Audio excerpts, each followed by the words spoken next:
So what do we get for this? Hellfire Dreadnought, which is not great. Forward bases for that one, which is quite nice, because that means you can basically build on your way in. Which one is that? That's the 7. Oh, the 7 in the Orcish territory. Yeah, so we could push through towards that. Right, so we got... There's a bit of me that's almost inclined, right? So, like, the Necron Lord will just keep trying to smash our poorly held territories in perpetuity. In perpetuity? Yeah, it's difficult, isn't it? Yeah. It's really tough. In perpetuity. In perpetuity, yes. He will continue to attack us in perpetuity until we get rid of him. So there's a bit of me that almost wants to say go for the 4 and then push for the Necron stronghold. Didn't you say the Necron stronghold was shit, though? It's tough. I think it's the strongest, the toughest base assault. But we've got the cap now increased, which does put us in a nicer position for that. It's up to you. Like, you seemed reticent to go south against the Green Orc 6, the little island, the Rian Floodlands. So I'm suggesting this maybe is an alternative. It's up to you. I feel like... Let's see Orcs, I think. Okay, doke. Right, let's fight some Orcs. Let's hunt some Orc. You beat me by 1 second. I knew you were spooling up to it, yeah. We will not abandon Brother Danatar to torment and death. Yes. Wonderful. I've got a really good intro line. Cool. Fire it. Hello, viewership. We are back. We have been back more times than a Necron Lord. Oh, wonderful.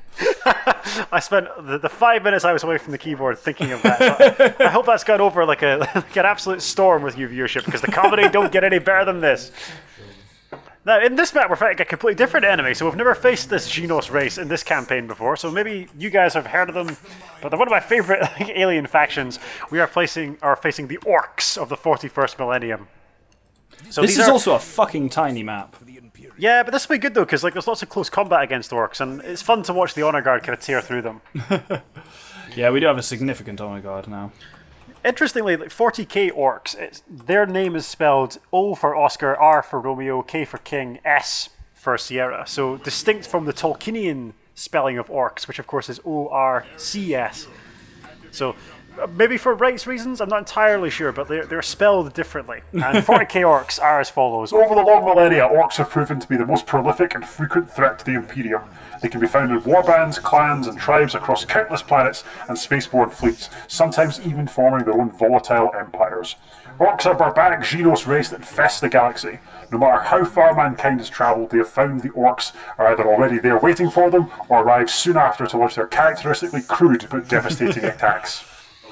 So the Orcs are one of these lovely races that show that 40k doesn't take itself too seriously. They're basically modelled after, for lack of a better way of phrasing this, British football hooligans. Yeah, that's one of the things I like about them. But like, their psychic background is one of my favourite bits of fiction.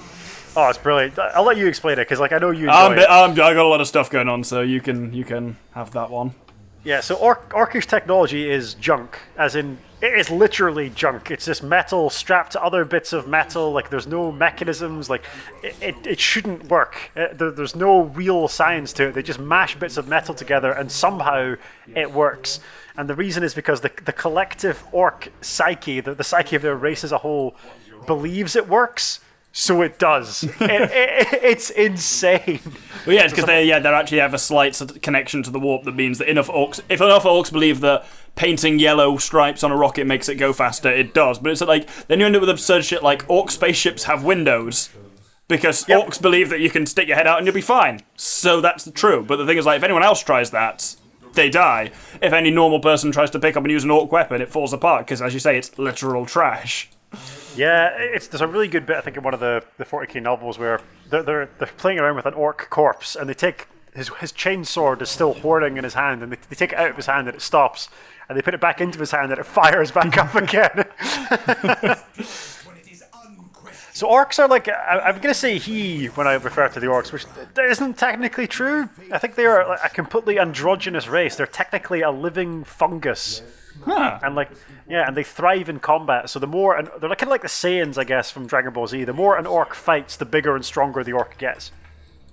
So the biggest orcs are the ones who've been fighting the longest and who've been fighting the hardest. Well, let's talk of orcs. You'd think we'd see one soon, but no. weirdly yet to make an appearance, which is slightly alarming.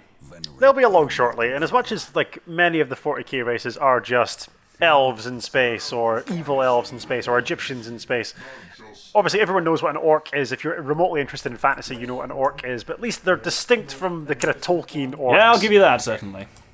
And they don't take themselves too seriously. They're one of the things that kind of highlights that 40k kind of pokes fun at I itself love like their sometimes. naming and stuff like that. I think it's brilliant. But one of my favourite things, like, if you're playing as orcs... Oh, oh, it's a Big Mac! Mac. Look at that! Here we go. Let's kick some ass and take some names. Oh, and some Storm Boys. Yeah. Oh, they die so quickly. After Necrons, it's a pleasant relief. Oh, that mob boys. Can we just get our one Terminator to kill them, please? Ah, that's cool to see. Oh, they've got some boys as well, yeah, Slugger boys. And Gretchens, a swarm of them as well. Yeah, now we finally see the orcs. The true might of the orcish race. Gretchens are space goblins. Like, Yeah. let's call them what they are. They're goblins in space. But where orcs are big and tough and stupid, Gretchens are kind of sneaky and conniving and cunning. They're better at shooting guns than orcs are, but obviously they're physically frail. Oh, they're really following this Big Mac far. Oh, they've built a listening post. Or do you mean listening post? Yeah. So one of the things that characterizes orcs in 40k is they have atrocious spelling. Oh no. So- This is awful. Dear me. One of the cool little quirks of animation for the Gretchens is they go in pairs. Because A, they're so cowardly, and B, they're so numerous that rather than have a single Gretchen be a model in the game, they run around in pairs. Yeah. Yeah. See, I haven't played it. I've not played them as much in this game, so. I've played a bit of orcs. I found it difficult for the same reason that like I found playing Imperial Guard difficult. You've got to lose dozens and dozens of soldiers to make any real progress. Yeah, I can see that. So the greatest strength of the orcs is their cunning and their savagery. And in fact, they offer they worship a twin deity called Gorka Morka. So like who is like a two orcish brothers, one named Gork and one named Mork, who are their chief deities. And Gork is cunning but brutal, and Mork is brutal but cunning. That is brilliant. I'll give you that. Yeah, and they're locked in like an epic struggle where like each brother fights the other for supremacy. That's the kind of orcish pantheon, if you will. Oh, that's quite funny.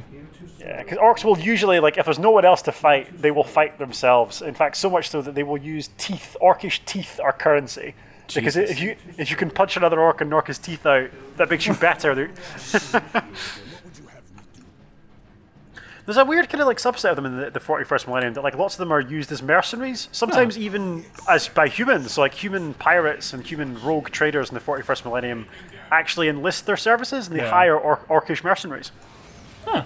I mean, it makes sense to some extent. Yeah, there's loads of different varieties of them. So some orcs are completely feral. They exist on worlds that have absolutely no technology, even by orcish standards, and embrace, and I quote, the old ways. God, look how little this fucking listening post is doing to the Assault Marine. I suppose that's the thing with orcs, is technically every building pretty much comes with a turret on it, but they're always a bit shit. Everything has guns on it. There's a really common orcish expression called daka daka daka, and it's just, or more daka, which means just add more guns to it. So most of their vehicles and their structures just have ridiculous cannons strapped to them, which again only really work because the orcs believe they work. Yeah, I mean it's also the thing of like the number of orcs they have on the field is also a resource for them. That a lot of their tech stuff is literally unlocked by having orcs. Oh, let's just rip apart these Storm Boys with my Terminators and Thule. Oh my god, fuck, they didn't. I think they're dying even quicker than Guardsmen were. Yeah. I think that's obviously where they're coming from. I think we draw back, we build up our tech just in case we're attacked here and we've got a decent forward base going, but we keep them hemmed in. Yep, sounds good. Also, it'd be fun to watch waves and waves of orcs just bash themselves to bits against our forces. Yep, sounds good. The Reclusi are just chasing down a lone pair of Gretchens. It's quite amusing as well. Let's send him after him just so we make sure he Doesn't do bullshit, yeah. we've learned that they can build multiple bases. Yeah. I have a lot of affection for orcs. Like, Oh, that was a thick hit. if I was ever to begin another 40k army, which I'm unlikely to do at any point in the near future, I think I would play orcs.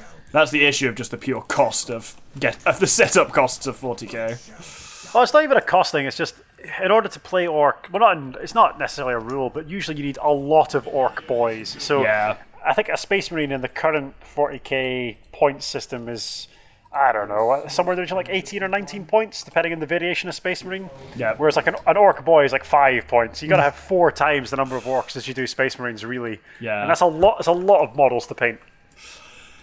Yeah, I can see that.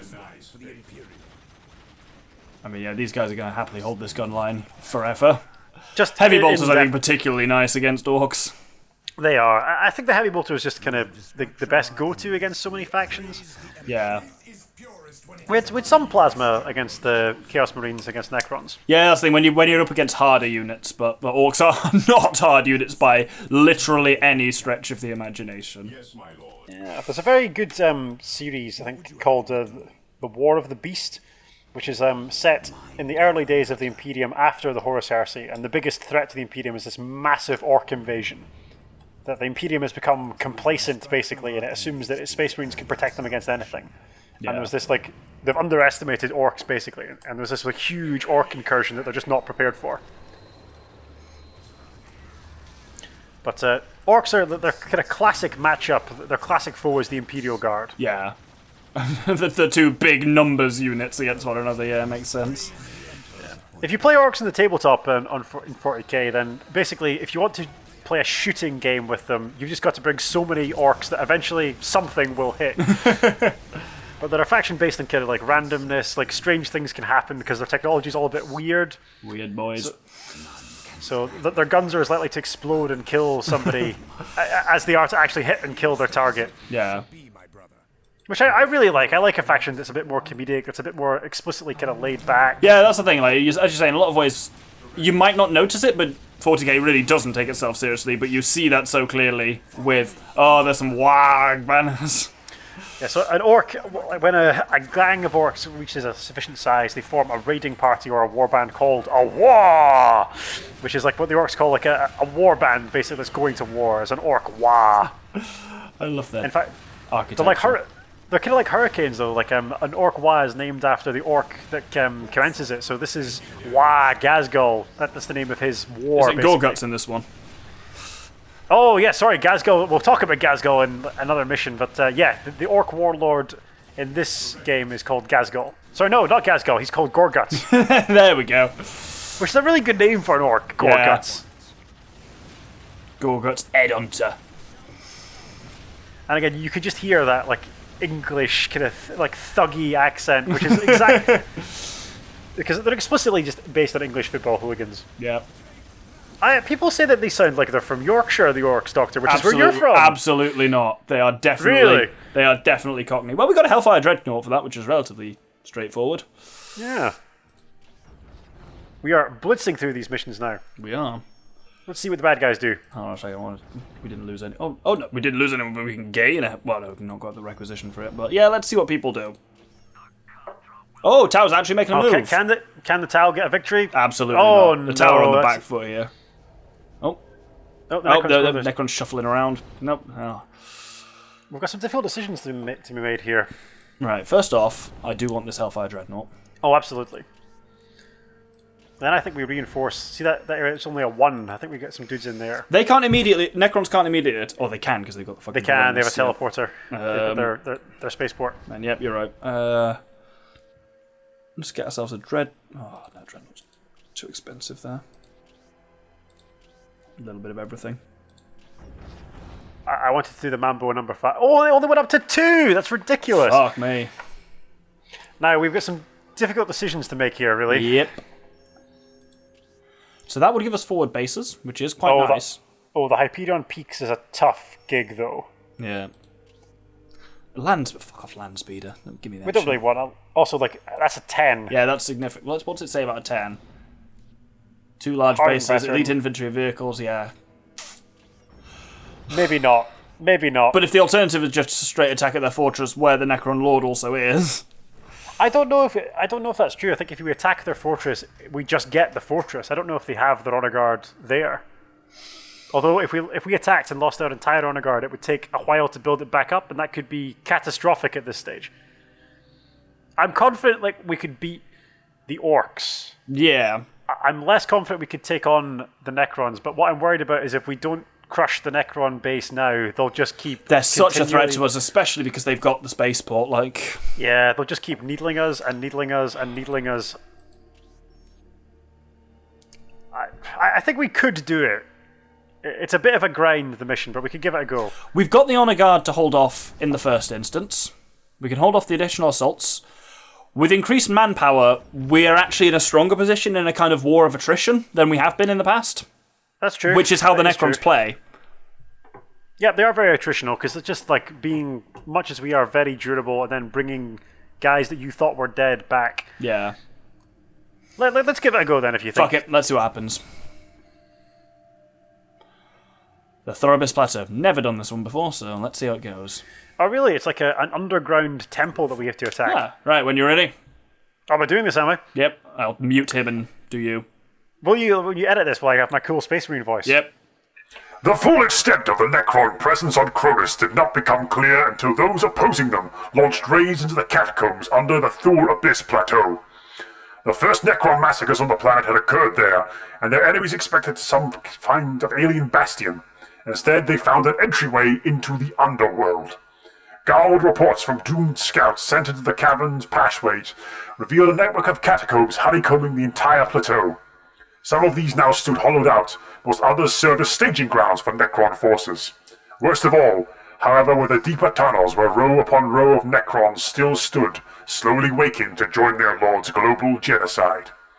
The attackers settled on a dangerous gambit. A strike force would enter the catacombs and plant a massive explosive device deep in the main cavern. Shit. An explosion there would collapse the entire network, crushing or sealing off the legions of dormant Necrons and shattering those already risen. It remained to be seen if anyone could deliver this device, much less escape in time to continue the fight across Kronus. Let's roll. Now, I remember that your commander has to plant the bomb and then has to get the fuck out of there. Ugh. Which I messed up once because he got stuck in a Land Raider and the Land Raider couldn't go the correct way around the map. Right. Worth So knowing. let's not put him in a Land Raider. So we're kind of it's meant to be like a giant cavern. We're supposed to be underground, but of course it doesn't really look much different. Look, it's But massive, at least they're trying to do something. Oh yeah, definitely. And again, we're getting the kind of game footage as cutscenes. Yeah. Which looks, obviously the budget ran out for more cutscenes, but looks okay. And also there's a lot of them which you won't necessarily see, so that's a lot of effort to put into cutscenes when you can just script the game engine, as you say. Those scouts not shooting the Necrons. They were giving them a sporting chance? I don't know. I remember this being one of the tougher base assault missions, but Lucky creatures. perhaps I'm wrong. At long last you have found the I really like the voice they give the pariahs. Yeah. I was like you once. So I wondered if they were going to have someone, talking for the Necrons. So the very few Necron lords, or sorry, only really the lords and their commander units and some of the pariahs retain their individuality, I think. Yeah, but even so, the last Lord of the Necrons is literally called the Silent King, so I imagine he doesn't speak a lot. Yeah, there's a few of the Necrons that have really cool personalities. There's a couple that have been driven mad, and they still think that they are living Necronator, and their empire is still at its height, and they kind of wander the galaxy delusionally trying to rebuild this lost empire, not realizing that they are now space zombies. Yeah. For us all. Yeah, because certainly the Silent King is the one who makes the deal, which kind of sacrifices the Necrons' souls. And he certainly retains enough mortality of his mind to have, the whole "what have I done" moment. There's a miniature now for the Silent King, which maybe future Doctor can flash up on the screen, but he looks amazing. Oh shit, they got a fucking Nightbringer there. Yeah, I've got a Nightbringer model, and it just looks awesome. So I think the Nightbringer is a shard of a captive god, basically, or the shard of chunk one of a Catan, yeah. Like the Catan being like not the board game, the popular. No, I think we get attacked pretty fucking hard out the gate here. Cool.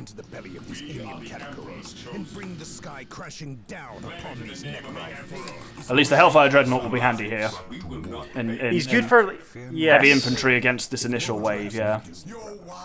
To die in the chapter stands with me, but not if it leaves us without the means to fight the battles to come.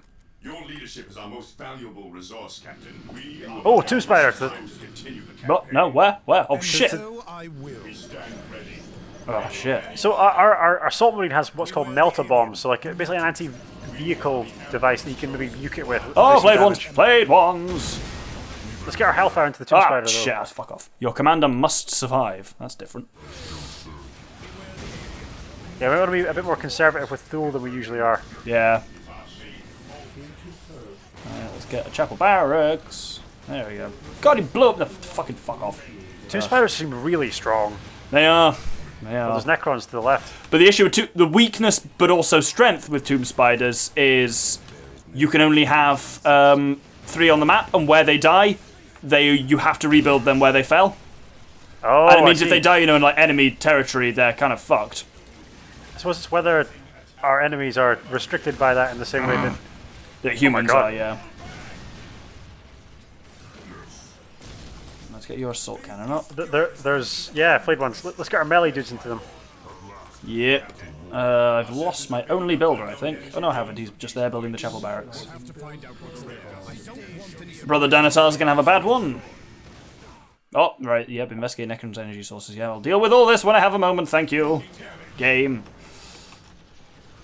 These two should be able to hold off here relatively well. That Hellfire's taking some fair hits, though. Can we put the Hellfire into not the Dreadnought, their Destroyer? Yeah. Oh my god, Pariah's to the north now. Oh, fucking... Give me a moment, game, please.